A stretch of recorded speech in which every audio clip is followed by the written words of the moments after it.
ছোটবেলায় আমরা সবাই পড়েছি universal blood donor and universal blood অ্যাকসেপ্টারের কথা। মানে কোন ব্লাড গ্রুপ যে সবাইকে রক্ত দিতে পারে অ্যান্ড কোন ব্লাড গ্রুপ যে সবার থেকে রক্ত নিতে পারে। কমেন্টে জানাও দেখি তোমরা জানো কি না। অ্যান্ড ভাবছো তো ম্যাম কেন এসব বলছে, বিকজ দেখো ল এমন একটা প্রফেশন না যে ইউনিভার্সাল অ্যাকসেপ্টারের মতো।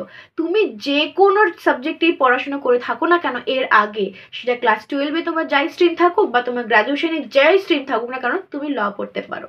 আর রইলো বাকি এজ লিমিটেশন, যে কোনো বয়সেই ল পড়া যায়, কারণ bar council of India legal এডুকেশনে এজ রেস্ট্রিকশনকে তুলে নিয়েছে বা এক্সেম্পট করে দিয়েছে।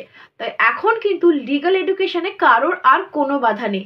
তুমি চাইলেই যে কোনো স্ট্রিম থেকে যে কোনো বয়সে ল পড়তে আসতে পারো। শুধু তোমাকে একটা কথা মাথায় রাখতে হবে, 5 ইয়ারের জন্য তোমাকে ক্লাস 12-এর পরে ল পড়তে আসতে হবে, আর 3 ইয়ারের জন্য তোমাকে গ্র্যাজুয়েশনের পরে ল পড়তে আসতে হবে। বাকি ডিটেলস জানার জন্য ফলো অ্যান্ড সাবস্ক্রাইব করে আসতে হবে ইন্ডিয়ান লিগাল স্টাডিজকে।